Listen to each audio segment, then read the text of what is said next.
BlackWatch. Well, I don't make my work for you to interpret it. I make it for black young people so that they can understand that we are at war, that we have to be strong-minded, that we have to be productive, that we have to be unafraid of expressing ourselves and getting what we want in society. But isn't there a danger in telling young people, encouraging them to be militant? Aren't you taking them down a track that can only lead to a cul-de-sac, and at the same time alienating a lot of people who really don't understand or accept or even grasp that militant language? Well, what most people who know my work know is that I don't only teach young blacks to be militant, I teach them to be intelligent, substantive, to make analysis. I think that America has to stop painting young black people as being uncivilized and irrational, which is what they've done in the coverage of this story in Los Angeles. I think that we have to look at the fact that black people didn't just run outside and burn out their houses because they were angry. The Beverly Center was wrecked, and that's in a white area. Korean businesses were targeted because that Korean woman shot and killed Latasha Harlins, and she was convicted of the crime, and she did not 1 day in jail. And we got 25% of our black male population behind bars doing exorbitant sentences for small crimes, and we don't get justice. These are the reasons why people were attacked. Describe, as you see it, the gap between those young people and the rest of society. The gap between young people and the rest of society is that young people don't have hope. Jesse Jackson says keep hope alive, but there is no hope because they look at the leadership, number one, and they say, okay, to get along in American society, you have to be a sellout. You have to put on a suit, talk like a white man, ask for what white people want, say what white people like to be successful. And young black people don't see that as something that they want to strive for. We want to be able to be who we are, talk how we talk, walk how we walk, live how we want to live, and be producers and providers for our children in the future. We want to be African. Didn't you want to go into politics once? You went to Washington and worked, didn't you? I went to Washington and worked, but once I found out that there was no work going on in Washington, I decided that I didn't want to be part of that scenario. What did you see? What do you mean no work going on? What I saw was a lot of fake people, a lot of phony people. There are ways that I can intellectualize it, but I wouldn't even do that because I'm not trying to show you my skills. I'm trying to tell you the truth. And that's what they don't want. They don't want the truth. The last thing anybody wants out of all this is the truth. I mean, she was uncovering shit back in the early 90s. Things that obviously have been uncovered in the early 60s, in the early 40s. We can go all the way back into the 1800s, 1700s, 1600s. It was the same shit. And she was just doing it in a tone that they didn't like. And because it's Women's Month, we're going to stay with the same fervor that we started with yesterday with Nina Turner. See, I believe we need more Nina Turners out there and Sister Souljahs of the 90s out here than we need anything. You know, if they want to call them angry black women, so what? They ours. And there's a reason they're angry. And the reason that they're angry is because they've been fucked up out here. Because their people have been fucked up out here. But see, when they come with the substance, when they come with the truth, don't nobody want to hear all that. Nobody wants to hear all that. They don't mind when you bucking your eyes. They don't mind when you singing and when you dancing. They love it. Oh, and if you bouncing a ball or throwing a ball or kicking a ball or running around a track, they love it. They have fetishes about you, even in an athletic uniform or a costume that you're performing in. Don't let you get naked. See, that's the way the black woman is looked at. That's the way the black woman is portrayed. And that's what the black woman is needed for. That's what they used enslaved women for. They had a woman right up in the house, but they'd go find an enslaved individual to have sex. You got a woman in the house, you got a mistress around the corner, but you're going to go out into the field and find you an enslaved black woman. Darker the berry, sweeter the juice, I guess. That's what we just have to chalk that up to. But Sister Souljah was kicking that shit, and I believe it was right after the Rodney King riots. And I'm going to end it with when they talked about shit that was happening. When you got some soldiers, you got to understand you're going to have some simps. See, everybody ain't going to be a soldier. And on that show, there was some simps with Souljah. So we're going to have simp and Souljah. I'll close it out with that. But where we are right now is if they want to call black women who are out here on their grind angry, let them call them that. Own that shit. Because if they don't like you when you angry, they must love you when you nice. They must love you when you acquiesce to the bullshit, when you bow down, when you bend over, when your legs is cocked open, when you're singing and you're dancing and you're running and you're jumping. They love you then. But don't be about some substance. Now you angry. Nah, I just want the same advantages that you have. And why can't I have them? If I tell you I want the same shit you got, tell me why I can't have it. Don't tell me I'm not working hard enough. Don't tell me my people ain't worked hard enough. What's your next answer? Nobody has those answers. It's the same reason that Joe Biden and Kamala Harris are trying to tell you that their backs are against the wall and they're fighting for you for $15 an hour when they're not fighting for shit. Two of the motherfuckers who went against the goddamn vote are Delaware senators. One's been in for over 20 years. One's been over for 10. So that means they've been close to Joe Biden. That means they've come out to Joe Biden's compound many a times. They're Joe Biden's friends, and they voted against Joe Biden.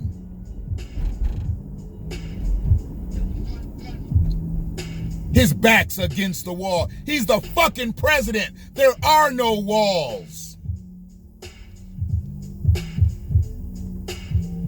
I knew it was some stupid shit anyway to fight for $15 an hour, knowing that that's not really a livable wage anyway.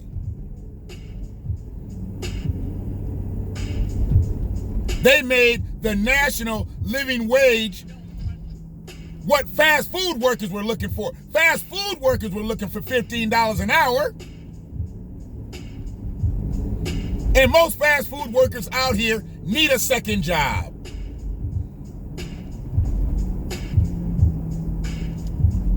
Y'all fighting for the wrong shit. But don't nobody want to talk about restorative justice. Don't nobody want to talk about repair. Y'all get scared to talk about reparations. It's fearful. But you'll talk about $15 an hour. You'll talk about having a black VP who's not black.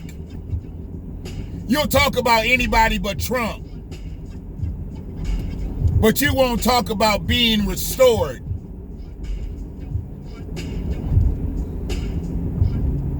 And you renting an apartment or a house. And your credit's not good enough to lease a car. And you're behind on both. And you're waiting on a stimulus check. And your taxes is half spent. But you don't want to talk about restorative justice for people of African descent. What the fuck is wrong with y'all? Y'all just like this motherfucker I'm about to play right now. Because like I said, when you got soldiers, you're going to have some simps. You're going to have some excuse makers. You're going to have some cow downs, some bend overs, some on your stomachs.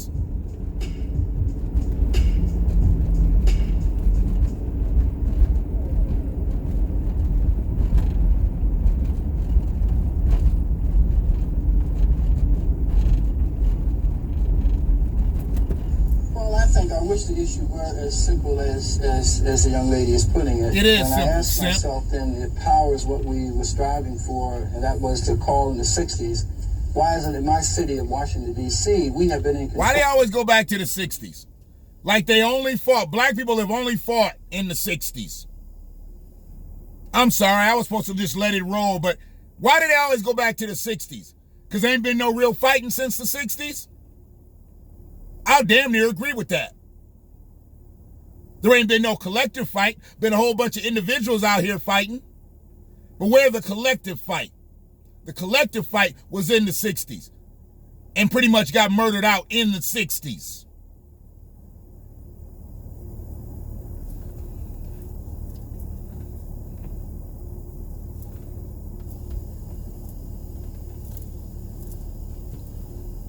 Is he on there? Oh. Pausing it and shit. Gotta backtrack it.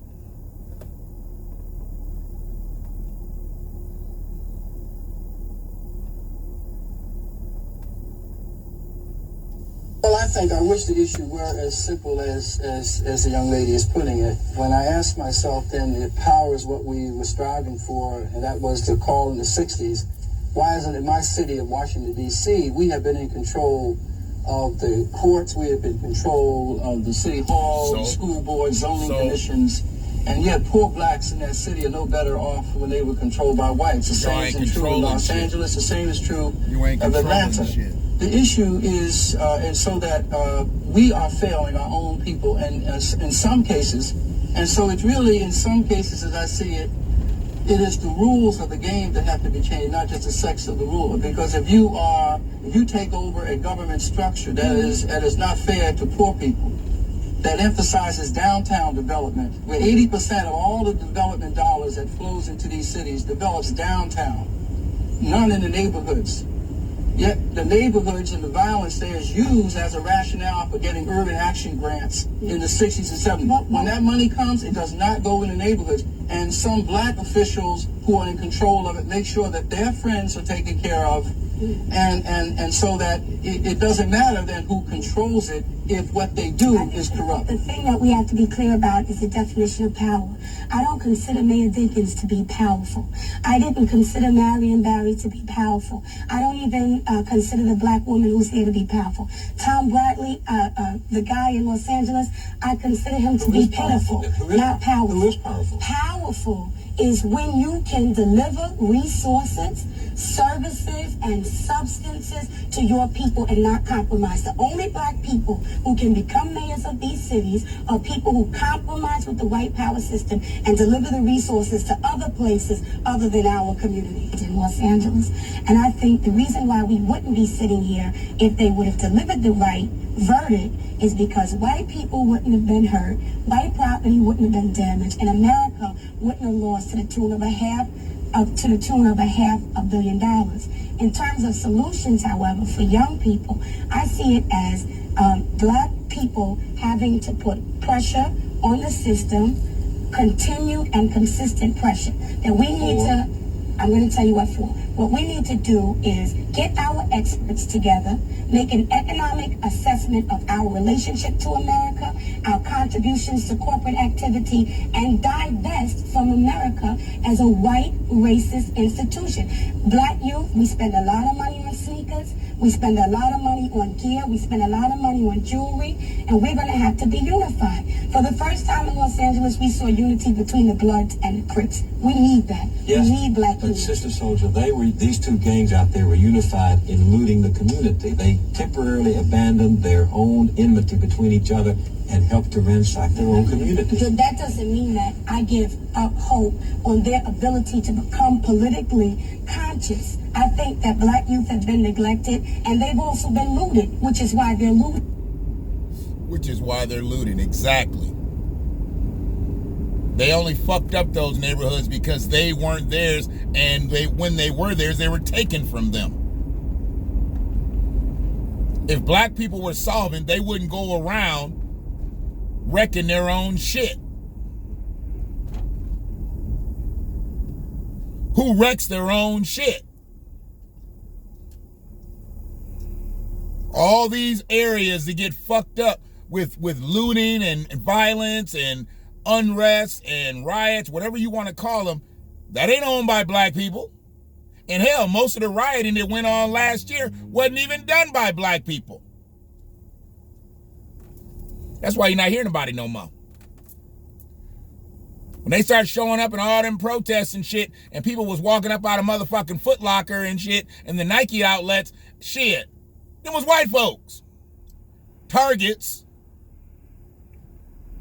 it was white folks.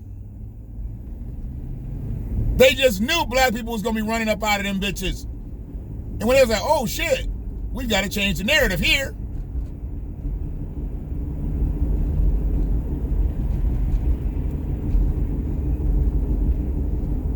I don't understand why we won't unify. We'll look to unify with somebody else. You see black people all the time supporting different movements, but their own. But their own. I'm not sure exactly how you can do that. I'm not sure exactly how you want somebody else to be elevated and you a bottom cast. Don't you realize for somebody else to step up, they gotta step on you, dumbass? Maybe you don't. Maybe that's why this is the BlackWatch. And I'm a black man that watches shit. Peace to my sister Souljah. I guess she got a new book out. People been waiting for it. I seen a couple people putting it up on social media last night.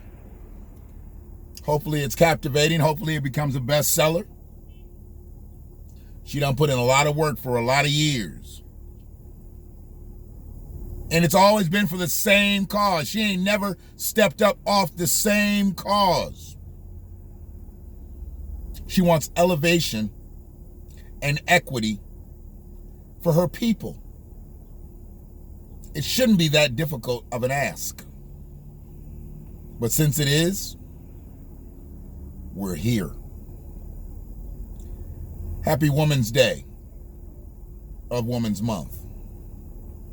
One love.